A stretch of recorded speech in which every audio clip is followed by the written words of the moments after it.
أما بعد فأعوذ بالله من الشيطان الرجيم. بسم الله الرحمن الرحيم. قال الله تبارك وتعالى: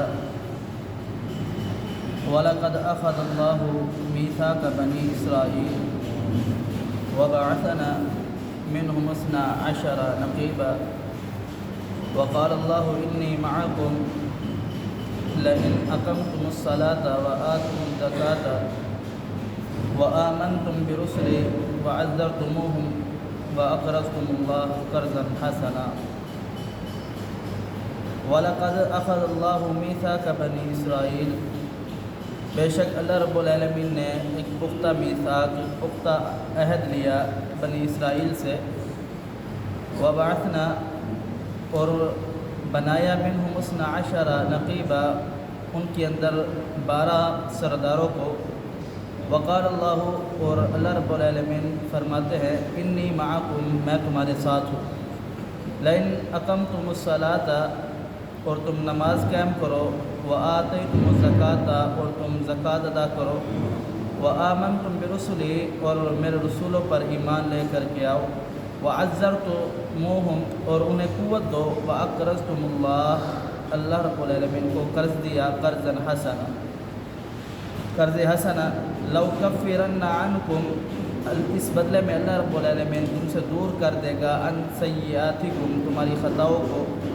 وَلَأُدْخِلَنَّهُمْ، اور تمہیں داخل کرے گا. جنات، ایسے باغات میں. تجری من تحتها الانہار، جس کے نیچے نہریں بہتی ہے. فمن کفر بعد ذلك منکم، اس کے بعد جس نے کفر کیا تم میں سے. فقد ضل سواء السبیل، وہ سیدھے راستے سے بھٹک گیا. اس آیات مبارکہ میں اللہ رب العالمین نے مسلمانوں کو یہ بتلایا ہے کہ اللہ رب العالمین نے بنی اسرائیل سے ایک عہد لیا تھا. پھر ان میں سے کچھ لوگوں نے اس عہد کو توڑا اور کچھ لوگ جو ہے اس عہد کے اوپر عمل کیا. عہد یہ تھا کہ تم لوگ اللہ رب العالمین کی فرما برداری اور اتباع کرو گے، نماز قائم کرو گے، اور اللہ رب العالمین نے جو حکم دیا ہے زکوٰۃ کا، زکوٰۃ بھی دو گے، اور جو اللہ کے رسول ہے ان رسولوں کی تم مدد کرو. اب انہوں نے سارے کام ہی الٹے کیے. ان میں سے چند لوگ تھے. جناب موسیٰ علیہ السلام نے جب ان کو کہا کہ بھئی اللہ رب العالمین نے آپ کے لیے فتح لکھی ہوئی ہے، اس علاقے کے اندر آپ گھس ہو جاؤ. انہوں نے، اللہ رب العالمین کہتا ہے کہ میرا وعدہ ہے. وَلَقَدْ أَخَذَ اللَّهُ مِيثَاقَ بَنِي إِسْرَائِيلَ، میں نے ایک بنی اسرائیل سے ایک وعدہ لیا. اللہ رب العالمین کا وعدہ ہے، اور اللہ رب العالمین فرماتا ہے: قَالَ اللَّهُ إِنِّي مَعَكُمْ، میں تمہارے ساتھ ہوں. اتنا بڑی سفارش ہونے کے بعد، اتنا بڑی طاقت ساتھ ہونے کے باوجود رب ساتھ ہے، پھر بھی انہوں نے کہا کہ ہم نہیں جاتے. موسیٰ اذهب أنت وربك فقاتلا، اگر لڑنا ہے تو اور تیرا رب جا کے لڑے، ہم اس کے ساتھ نہیں جاتے، ہم نہیں لڑتے. تو انہوں نے نافرمانی کی. آگے رب تعالیٰ فرماتا ہے کہ میں نے ان کو حکم دیا نماز قائم کرنے کا، زکوٰۃ ادا کرنے کا، اور میرے رسول کی مدد کرنے کا. یہ رسول کی مدد، جناب موسیٰ علیہ السلام پیغمبر تھے اس وقت جب تک ان پر کتاب نازل ہو رہی تھی، اور بھی ان پر بے شمار انبیاء آئے. تو انہوں نے پیغمبروں کی بھی مخالفت کی. مدد دور کی بات ہے، انہوں نے دیکھا کہ جب پیغمبر ان کو جو بات بتلا رہے ہیں وہ ان کے جو سوچ ہے، جو ان کے خواہشات ہے، اس کے موافق اور مطابق نہیں آ رہی، تو انہوں نے معاذ اللہ پیغمبروں کو قتل کرنا شروع کر دیا. ان میں سے کچھ اچھے لوگ بھی تھے، لیکن ان کی اکثریت یہ تھی کہ یہ اس کام کی مخالفت کرتے جو اللہ رب العالمین کی طرف سے حکم آتا. تو اللہ رب العالمین فرما رہے ہیں کہ ان کے اندر مجھے قرض دو. قرض کون سا؟ قرض حسنا. اب انہوں نے، اللہ رب العالمین نے قرض مانگا، انہوں نے مذاق اڑانا شروع کر دیا کہ معاذ اللہ رب العالمین قرض مانگتا ہے، اس کے پاس کچھ نہیں، ہمیں کیا دے گا. تو اللہ رب العالمین نے جو قرض مانگا ہے وہ قرض اللہ رب العالمین اپنے پاس تو نہیں رکھے گا، وہ قرض تمہیں واپسی لوٹائے گا. کس صورت میں؟ جو تمہارے اندر مسکین ہیں، فقراء ہیں، غریب ہیں، یتیم ہیں، وہ جو تم قرض اللہ کو دو گے وہی قرض اللہ رب العالمین ان کے درمیان تقسیم کرے گا، اور اس قرض کا تمہیں آخرت کے دن بہت بڑا اجر عطا کرے گا. تو آپ نے اس کی بھی مخالفت کی کہ اللہ رب العالمین کو معاذ اللہ یہ کہا کہ اللہ رب العالمین کے کچھ پاس ہی نہیں ہے، اللہ رب العالمین قرض مانگتا ہے.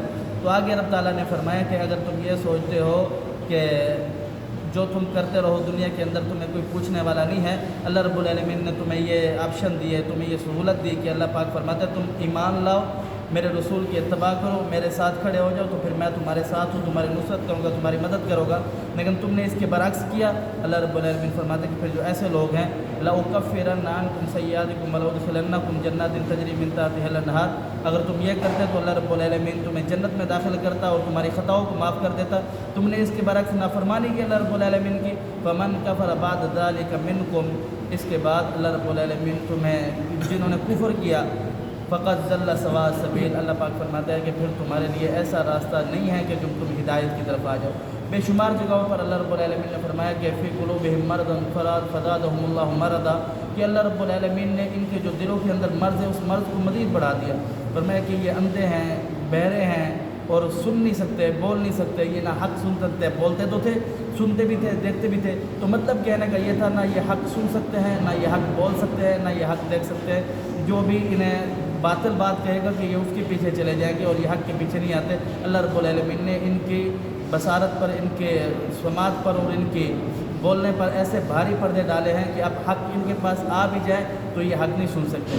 اور انہوں نے اس بات کی گواہی بھی دی، انہوں نے کہا کہ پیغمبر علیہ السلام کو، نبی کریم صلی اللہ علیہ وسلم کو، کہ آپ جو بات کرتے ہیں آپ کی بات سچی ہے، آپ کی دعوت بھی سچی ہے، ہم اس کو مانتے ہیں، لیکن ہمارے دل تک نہیں پہنچتی۔ یہ سیاحیت تھی جو اللہ رب العالمین نے ان کے عمل کی وجہ سے ان پر ڈالی، جو یہ حق بات نہیں سمجھ سکتے تھے۔ اللہ سمجھنے عمل کی توفیق دے۔ اقول قولی ھذا استغفر اللہ لی ولکم ولسائر المسلمین۔